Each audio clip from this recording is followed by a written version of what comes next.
Microdose, yeah. Microdose, microdose, microdose, dose. Microdose, microdose, dose. Microdose, microdose, dose.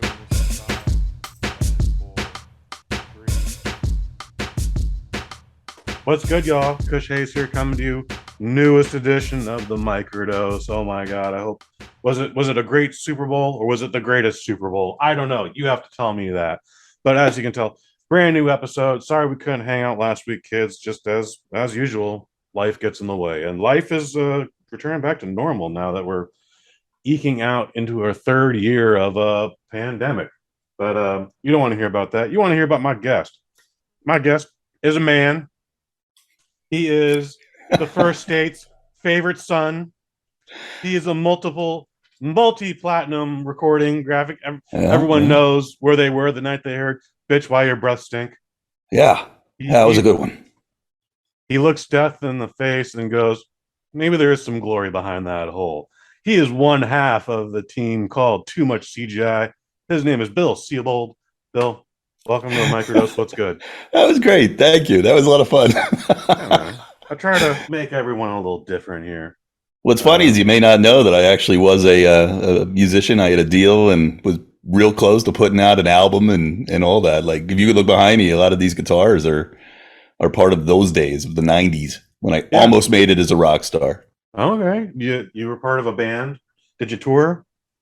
No, but we were, the coolest story that I have about it, because it's pretty boring business stuff, but the coolest story was they were trying to put us on, they were already trying to think about the tour that we were going to go on, and we hadn't even signed the contracts yet. So they sent us to the wetlands in, was it called the wetlands? Yeah, it's the wetlands in New York.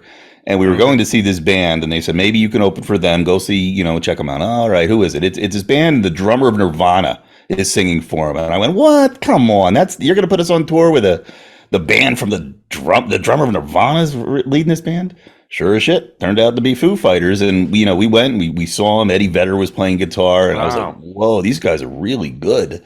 Deal fell apart. Everything fell apart. I still stayed in the music business, made some money in it, but not as a musician, unfortunately. But that was a really cool night. What a cool night. Sounds like a great night, man. Shit. One of their first ever live performances. Obviously, this is audio platforms with folks. This gentleman, Mr. Sebald, he has 3 guitars hanging from the ceiling.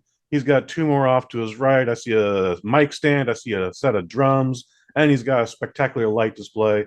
Brother-in-law Hayes would find this fascinating. It was like, hey, man, we should jam one day.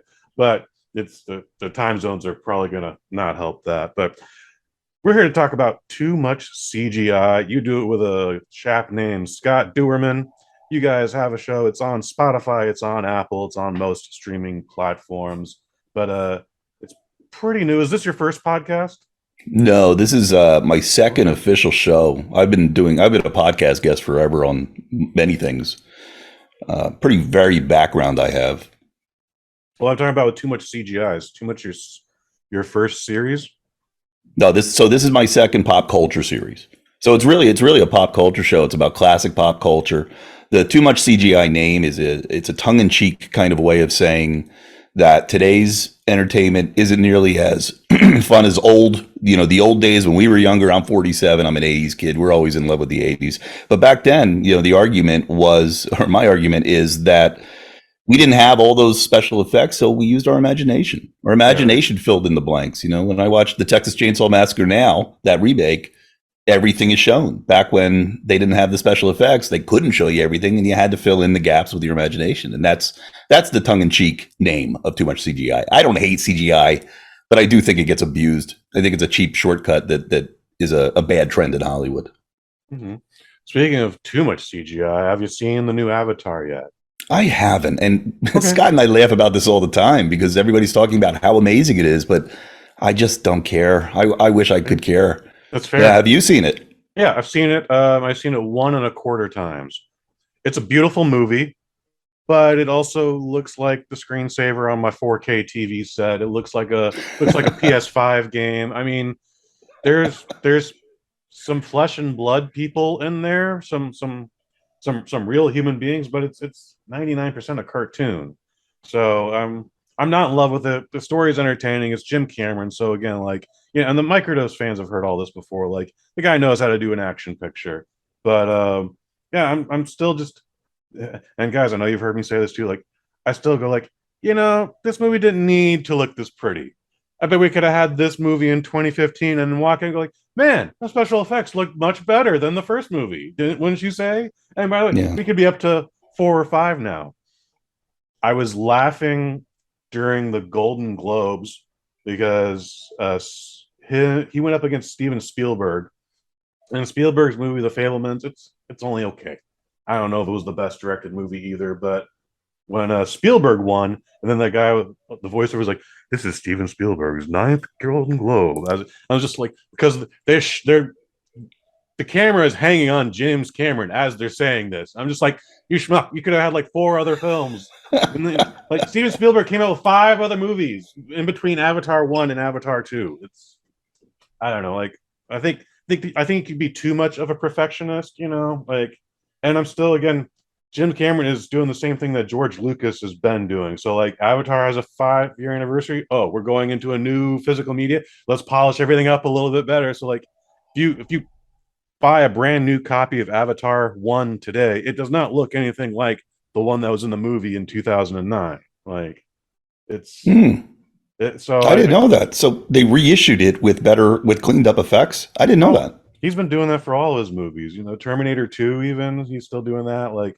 they had a 3D restoration, I want to say in 2018. And you know what? Fucking thing. Not only does that movie hold up, but the 3D was great. You're just like, man, like, I wish I had this experience in 1992, but I'm glad we're having it now in 2018. One of the things, if I can poke it in here, the thing that really bothers me when you put out a movie, I like to think of it, or maybe I'm just used to it. It's old school, right? This is the product. It's done. We're not going to tinker with it anymore. Are you hearing that Disney is like going back and touching up Marvel movies? Mm-hmm. They're adding effects to the Marvel movies. So they just did it with the Miss Marvel. They just did it with the last Spider-Man. And they're not even announcing, hey, we just went back and fixed some things. Well, how far is that going to go, I wonder? Like, at some point, are they going to jump in and change, Iron Man from 8 years ago to make continuity work? Because I'm not sure I'm okay with that. I kind of like the idea of leaving, focus on the story. The special effects, we can understand the story. We can say, okay, you missed the special effects there, and move on. I don't know why they're tinkering with old things. I mean, things can always be improved upon, and we now live in an era where, like, that last cut doesn't have to be the last cut. I mean, we have 6 different editions of Blade Runner. Yeah, it's true. I don't know. Highlander 2, the Quickening has 4 cuts for whatever reason, and those movies should absolutely be remade because they are just not good. Those are the remakes we want, like, same thing. We had Rocky 4 Ultimate Director's Cut, and then of course Zack Snyder's Justice League, and those 2 movies couldn't be any different from their original counterparts. Like, it is amazing how much footage Stallone got for Rocky 4, because they advertised like 40 new minutes of a movie, but I was like looking at it, I was like, it's somehow 2 minutes longer. How is it? No, they just rip shit out of that old movie and then new stuff in it. And it's the same story, it's the same cast, but it's a different narrative entirely. Like, it's a different tone. And regardless if it's good or bad, like, those are the remakes. Those should be what we consider the remakes. I don't know. Maybe I'm going off on a tangent here. No, I mean, the difference in my mind is that stuff was shot, and it's just puzzle pieces essentially that they're realigning. That, to me, that's a little different than we're going to go back to the laboratory and make some new stuff. I don't know. I know I'm old school. I know, but I want them to go and stop tinkering with this. Now, move your resources, move your energy, move your talent to the next story, and keep the story going. The stories are the most important thing. That's why I tune into movies. Mm-hmm. Well, again, going back to James Cameron, we've had 3 different reboots of Terminator now. And then it's like, we're not gonna. Don't worry about that last one. Don't worry about that Genesis movie. That didn't happen. That was a fever dream. Don't worry about it. It was a fever. Yeah, it's crazy. They just shrug it off. Yeah, again, we just had the Halloween Ends this past October, and 2 movies prior, they're just like, yeah, we're calling it Halloween, and it's technically Halloween 2, but we're gonna ignore everything that happened between part 3 and now. Yeah. Yeah. And Yeah. I don't Make it necessarily know confusing. that that's a bad thing. I'm just like, yeah, let's do this. Let's just say like, yeah, all those other movies are garbage. Let's ignore that. Is there a movie from last year that you wanted to see and just missed, and maybe you still have every intention of seeing, or maybe you just don't want to see it now? But like for me, Jordan Peele's Nope came out on this one specific day where I just can't get to the cinema, and for whatever reason, if I don't go and see it opening night, I just don't see it. I don't know why that is. And Nope was that movie for me. And I've heard good things about it. I've heard great things about it. I've heard terrible things about it. And now, like even with access to the Peacock downstairs, I'm just like, maybe I'm just not going to see it. Anything in that category for you, Bill? No, I'm pretty caught up on everything I want to see. I enjoy more going back and looking at old stuff. Amazon Prime is a gold mine to me. There's so Okay. much junk on there that's like, I get to go revisit Chud and see that now as an adult and just see the difference between how, again, how my imagination ran away with that movie. And you look at it now and it looks like, terrible acting, terrible special effects, terrible script. Everything's terrible. It doesn't hold up. But it does hold up because it's nostalgia. But yeah, there's not a whole lot new that's on my list. And I did see Nope, by the way. That guy is making some really interesting movies. Okay. Yeah. Really interesting. Are you into horror movies at all? Yeah, not every single horror movie. Like, I sat out Scream 5 last year.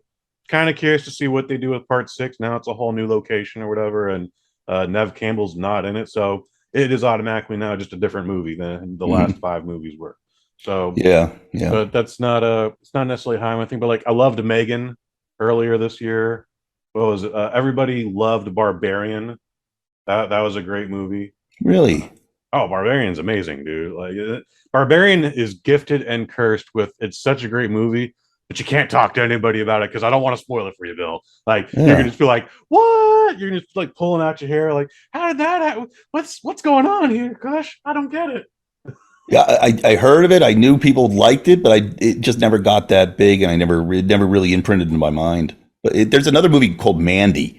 I don't know if you ever saw Mandy with Nicolas Mandy. Oh, Cage. Nick Cage. Yeah, like Yeah. holy! I've never seen a movie like that in my life. It's unforgettable, and if you can make it through it, Okay. you're a special kind of human being. So it's one of those movies like Barbarian. I bet I'm gonna watch Barbarian now. I'm pretty sure it's on like I want to say it's on HBO Max if that's a thing for you there. Yeah, yeah. Yeah, I know of Mandy. Everyone that has seen it loves it. I've seen, snippets of it, but yeah, I've not sat through yet. And it's just one of those things like, yeah, I just haven't gotten to it. I mean, it's probably on the old brother-in-law network here, but yeah, I'll catch the next one. So, what is your movie going experience like? Because I was listening to one of your previous episodes. You were talking about biggest bombs of 2022, and your coworker, your co-host for sure, a lot of times was like, never heard of that.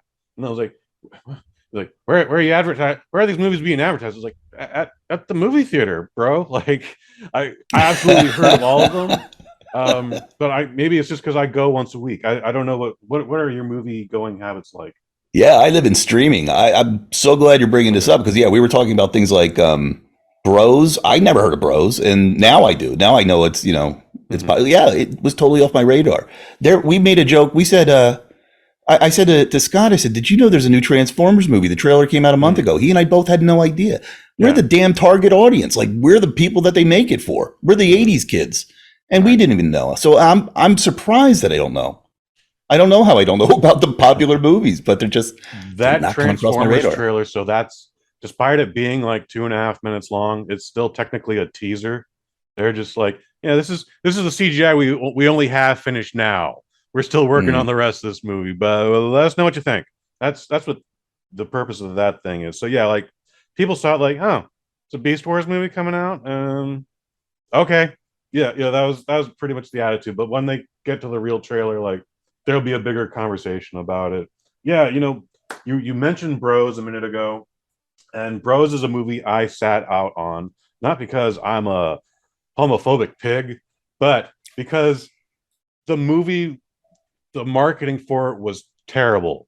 And I'll elaborate on that by saying like it kept trying to push like we're doing something special here. We're doing something that's never been done before for the first time ever. And you gotta listen to the wording correctly because it's not that this is the first gay rom-com ever, because there's plenty of them. In fact, there's a whole channel dedicated to gay rom-coms. It's called Logo. Okay. The wording they use is, this is the first time a major motion picture has made this movie. FY, also not true. However, Universal's trying to go like, look at us, we're special. We now officially approve of this life and this behavior and this thing. At no point do they ever say this is a funny movie. And by the way, Universal's released plenty of shitty comedies, but they all went like, this is a funny movie, you need to see it, whether you needed to or not. And they didn't do that with Bros. They never said this. Not only is this going to be a funny movie, but you're going to like it. They just went like, look at us. Look at us doing something special over here. You must now approve of us. Patting themselves on the back. Oh, I'm glad I didn't see that ad. Yeah. It's I'm sure it's a funny movie. The few people that I knew who did see it, they're like, yeah, it's all right. You know, but the bigger problem with it is nobody went to see it. And guess what? Gay America especially didn't go and see it. Like, I think you guys said like only made $14 million in the States. Yeah. Guess what? That thing was in every movie theater, and no one wanted to see it. I think the movie theater experience is still evolving. And one of the arguments I made on the show was I think they need to be more careful on what they pick as a movie theater movie. And I think it needs to be something that you need to go to the theater to see, as they say. You know, something, what was the other one? There was another one about Harvey Weinstein that was on our list, and I hadn't heard of that either. It was like, yeah, you could go to a theater to see it, or you could pay, $8.99 and watch it at home. It doesn't need to be at a theater. Mm-hmm. I don't know. I think people are going to start to just more and more just find how easy it is to do this stuff at home. And even the old fashioned people, maybe they'll eventually move away from the theater. It's still happening, as far as I know. The theater going experience is still an amazing experience. If everybody's on the same page, that means you don't take still flash photography during the movie. Guess what, bitch? You want a shot of the Woman King? Mm-hmm. You can go online and download 1 million photos. They're all a lot clearer than your bullshit flash photography.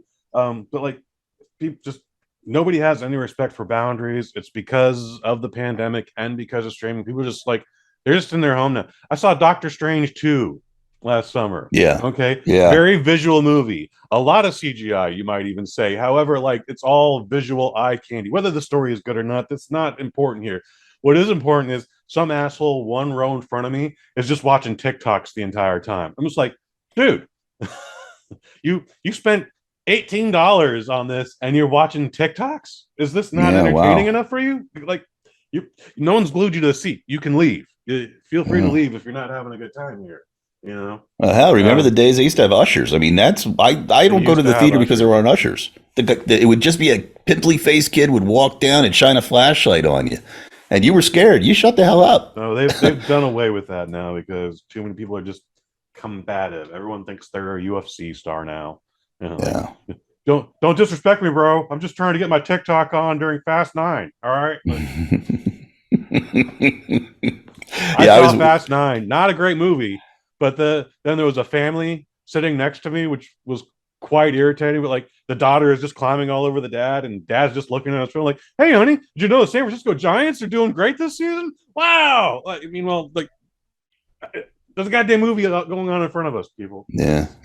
It's frustrating. So, listen to this one. I had an altercation at Toy Story way back at the Toy Story. So this couple in front of me with their kids and all this noise, just talking. And I finally get out. I go, dude, come on. Can the noise, can we stop this? He turns around, he goes, they're kids, they talk. I say, they're not saying a goddamn thing. It's you. You won't shut up. And we got nose to nose in a Toy Story movie. And I was just like, I can't believe this just happened. I mean, but to me, that was kind of rare back then. People weren't so bad. I don't know. But I feel like these days that will happen a lot more often. So I think a lot of people are probably afraid to tell the guy in front of them to stop talking. Yeah. So they'll just not go to the theater. They'll just avoid the whole headache. The worst altercation I've ever had, and thankfully nothing happened, but for a second I was like, oh no, this guy's going to stab me with a screwdriver. San Francisco, wild homeless problem. You may or may not be familiar with it, but like, there was a dude camping out in the back of the theater. Like, he doesn't have a tent or anything, but like, he has fortified himself with luggage. But the asshole's also in the middle of the row. And by the way, these are all recliners, so he's also reclined. Wow. A guy shows up just as the trailers, and the homeless guy is blocking him. So he goes out of his way to like climb around and go and whatever. Gentleman finally gets to his seat, but now he's literally trapped because there's the safety rail, so you don't cross under the projection beam, and then he's got old Stabby sitting next to him. Lights go dark. Trailers are playing. It's just the trailers. It's not even the trailers. It's the commercials before the trailers. And dude's phone goes off, and he's like, "Oh my god, no! Trying to turn it on." So the homeless guy starts going like, "Fucking turn off your cell phone, bro! I fucking hate cell phones, man. The worst thing I heard. This whole world's gone to hell." And also, like, someone's like, "Excuse me, sir, could you shut up?" And like, he's just like going on, and now he's making more noise than the goddamn cell phone, which has now been silenced. And finally, just like, "Hey, king of nothing, shut the fuck up." People are laughing, but like all of a sudden now his focus is on me, and my focus is on him. I'm like, oh no. Like, you've already heard the punch. I was like, this guy's gonna stab me with a screwdriver. It thankfully doesn't get there, and all he's just like, you shut up. And finally, I'm just like, oh no, I can see the headline right now. White man starts a fight at Queen and Slim. Like, no.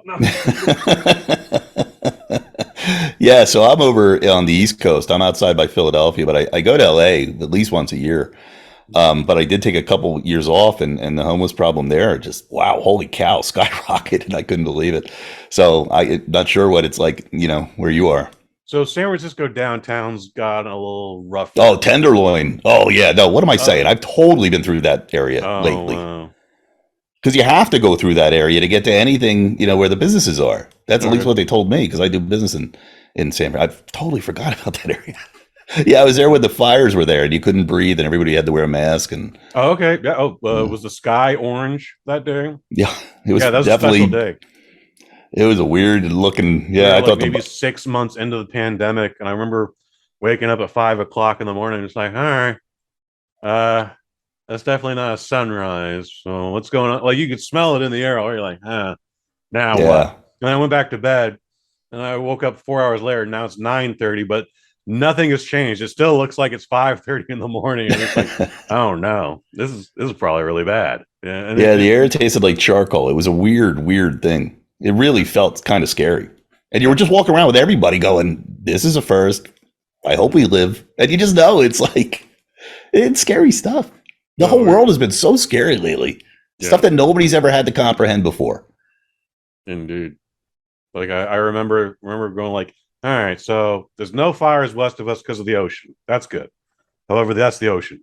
But north of us, there's like a fire 45 miles away. And to the east, there's one like 38 miles away. And south of me is another like 35 miles.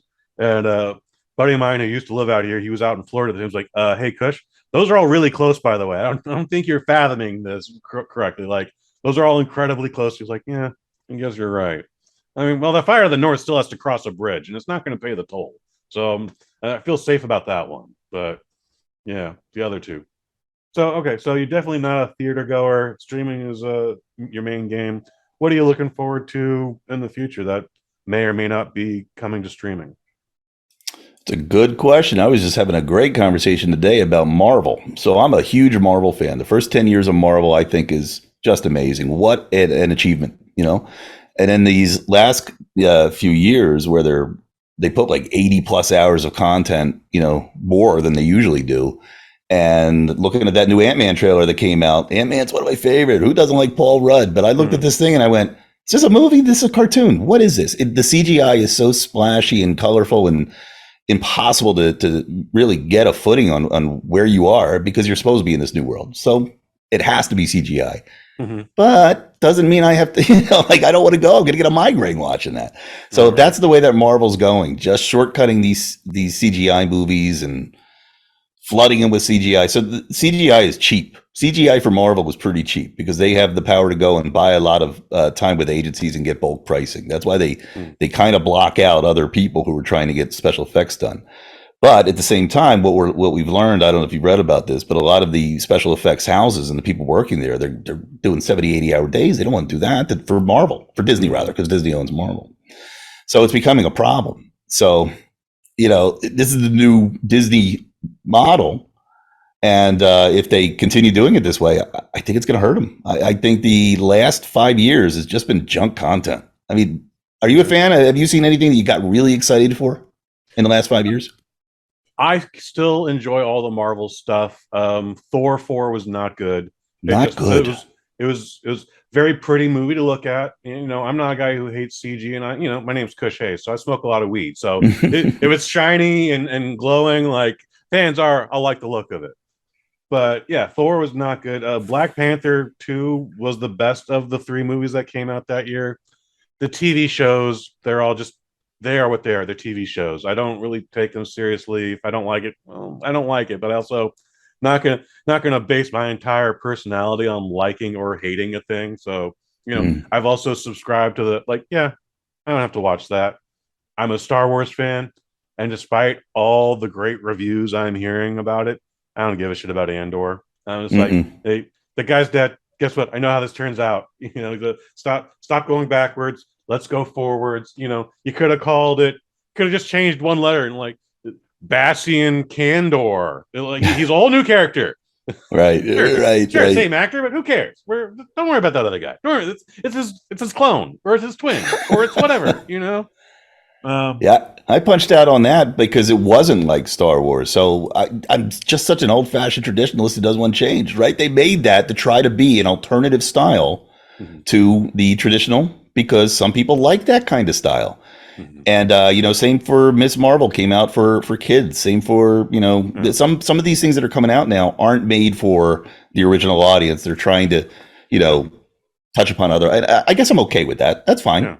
That's fine. But Andor for me was just too far removed from Star Wars. But everybody's like, you got to stay with it. I'm like, is there a lightsaber? Like, is there a Chewbacca? Like, there has to be some things that remind me that it is in the world that I grew up on, and it just doesn't feel like it is. Maybe I should give it another. Maybe I should continue it. I only got 2 or 3 episodes in.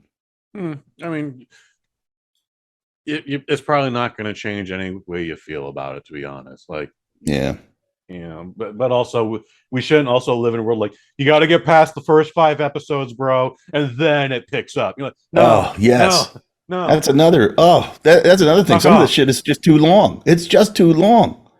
And this Armor Wars movie that's coming out with Marvel, they actually had it on streaming. It was slated to be on streaming, and they said, "Hey, let's move this to the movies because it's just too big for streaming." Okay. Wait a minute, just too big for streaming? Movies are like 2 hours. Streaming is like 18 episodes. What do you mean? So that statement made no sense. But some of these stories are not 8-9 episodes worth of stuff. Yeah, I'm in today's age of television, I'm liking the less is more.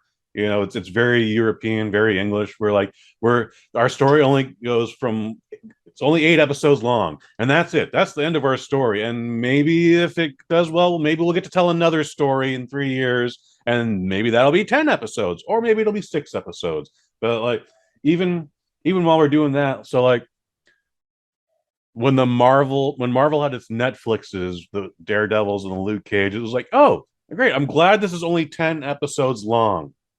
However, they still found a way to put fluff and filler in it. So this could have actually been 6 episodes long, and it would have been better. For sure. Like as good as those 10 episodes would have been better at 6, But I'm also finding the conflicts too. Like I saw the new Elvis movie over the summer, and it's, close to 3 hours long. But I was like, this dude's life is so complicated. This should have been a TV series that was 8 hours long, because like there's so much about Aaron Presley that they just didn't get to in this movie because it's Baz Luhrmann, and again, lots of visuals and kaleidoscope effects, and I'm just like, whoa, that's pretty. But when do we get to the part where he learns karate? Yeah, that would have been cool to see. That was a good movie. Surprisingly, I love his stuff, Baz Luhrmann. I mean, it's entertaining, and the guy is a showman. Very, very over the top with all of his visuals. So with the Marvel stuff, yeah, I got my ticket for Ant-Man, and I'm a little confused because the tone's like, oh, this is an Avengers level threat. Like, is it? I don't know. Maybe they just maybe it's not. Or are you trying to imply this guy's dying? But like, yeah, talk to me. I bet you he dies. I bet he dies because they're at the point where they got to start.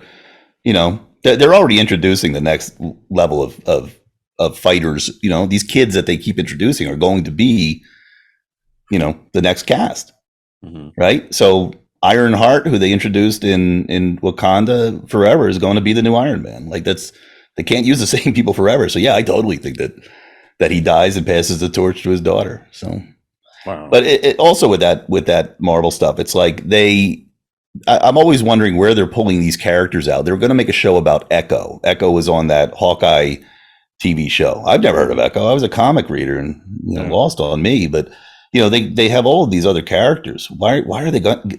Why do they have to make an Echo TV show? I think the Echo TV show is, maybe I read speculation or maybe I read a Variety article, but I think the Echo show is a backdoor Daredevil series.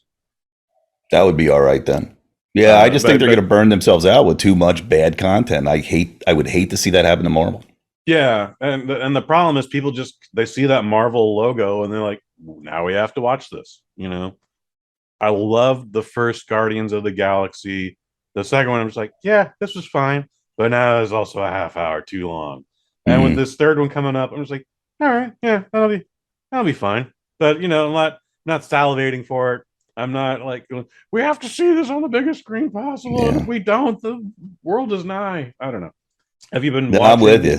Any of the Last of Us on HBO? Yeah, here's me being an old geezer again. So I like programs that keep the story pretty straight. They can splinter off every once in a while and we learn and expand the universe. I get so annoyed when I'm trying to watch something and all of a sudden episode 3 is now about 2 totally different characters. And I came to watch the other characters. That bugs me. So I said, all right, I'm going to finish episode 3 later. Never went back to the show. Oh, so here's a great show. And it's just stuff like that. It's like my time is so precious that you got to keep me I'm asking the impossible. I'm asking a TV show to be good enough for my picky ass. Mm-hmm. And it's hard. I mean, most shows aren't, something that I want to stick with anymore. I've been catching the Last of Us. I've never played the game. I've seen plenty of let's play tutorials and whatever, but I'm only slightly familiar. But it's one of those things where like I keep hearing all this praise where like, did we watch the same show? Like I didn't hate anything I saw last night, but it's just a TV show. It's nothing special. I mean, we did this with The Walking Dead a decade ago. So the zombies look different. They're still zombies. It's whatever, You're gonna come back to that first episode in 5 years and go like, this is boring. Like, have you gone back to the original Walking Dead pilot?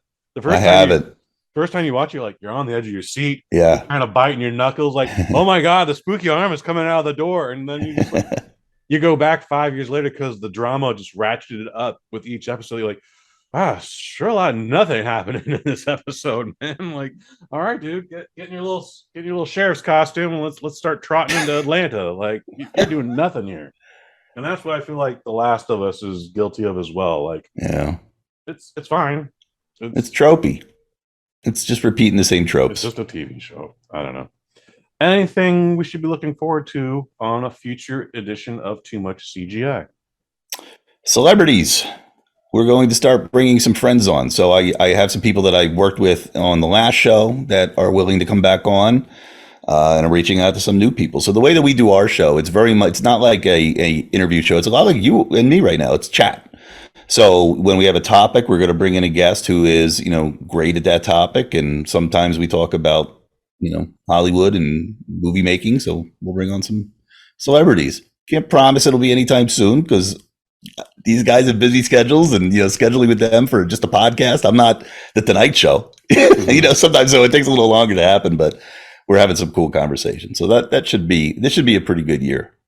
Things are ramping up for us fast. And I got to tell you, the first show that I did, now that we're out of it, we did that for 2 years and it was a grind just getting any traffic. And I've already tripled that traffic, or downloads rather, using Spotify, because Spotify is just taking off in podcasting. I had no idea they weren't that big when I did my last show. Mm-hmm.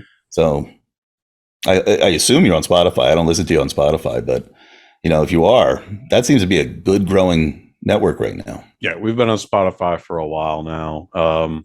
In fact, it's one of those things was like, somehow I uploaded a trailer for the wrong series on the Microdose. So if you go to the Spotify Microdose profile, you'll get a trailer for another series I do called, I forget if it's Sweet Science Cinema or the Kick-Ass Podcast, but it's not Microdose. It's not the microdose. Yeah. What are you finding is the hardest thing about podcasting? It's getting the audience.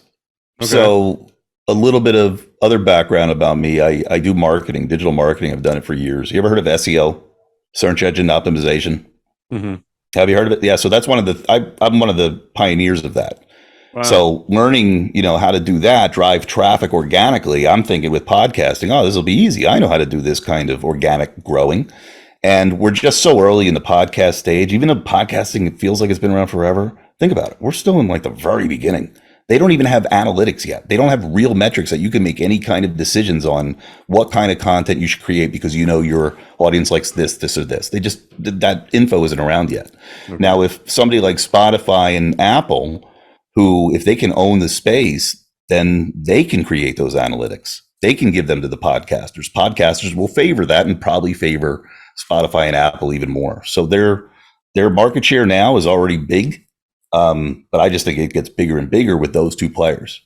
So I think we're going to have like the phone. It's Apple versus Google, right?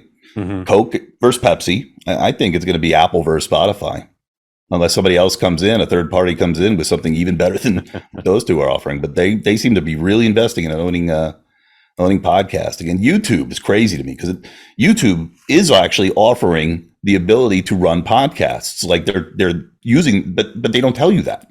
They're moving more into podcasts, letting podcasts get into YouTube without it having to be like you attach a video to it, make it an MP4, but they're not there yet. They're late on that game. Yeah. And that surprised me. I thought one of the more annoying things dealing with YouTube is I can't just upload the MP3 and the static graphic. I actually gotta actually convert it into an MP4. That means I have to go into another program. I mean, it's more rendering and more time. It's a whole other extra set of steps. And it's just like, it's exhausting sometimes. Yeah, I'll bet you any day now they're going to put out something that allows you to upload an MP3 and upload a photo, and then it just turns the photo into your video.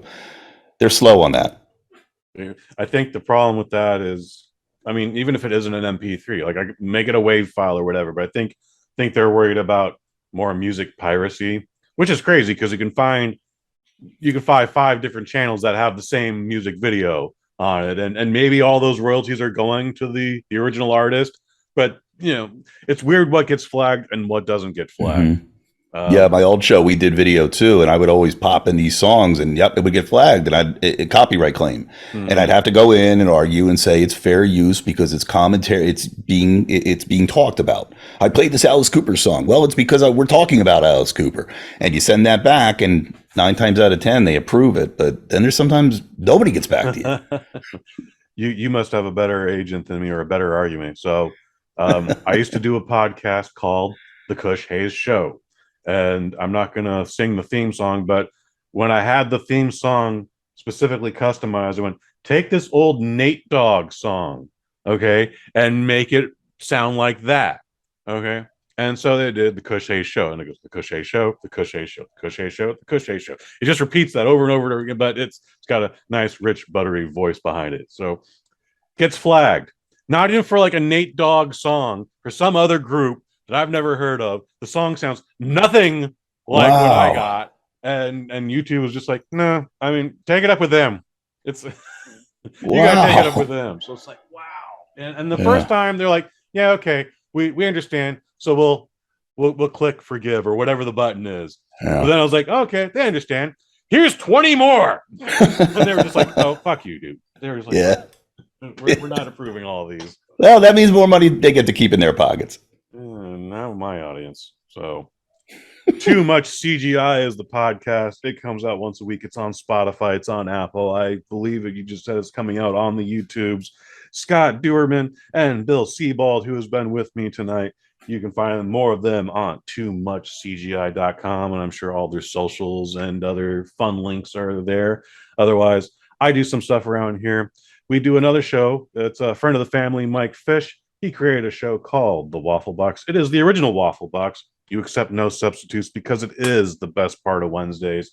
We have new episodes, as I said, every Wednesday here on YouTube, and that is full video. We have a great time. Middle of the show, quizzes, Kush's movie reviews, dumb world records, you name it, we got it. So For Bill Sebald, I've been Kush Hayes. You've been you.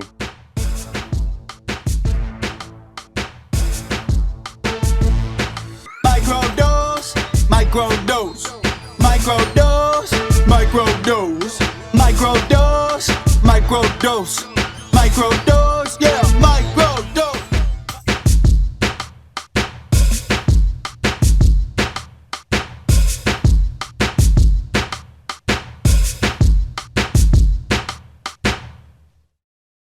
From the Bosnet family. Thank you. That was a lot of fun.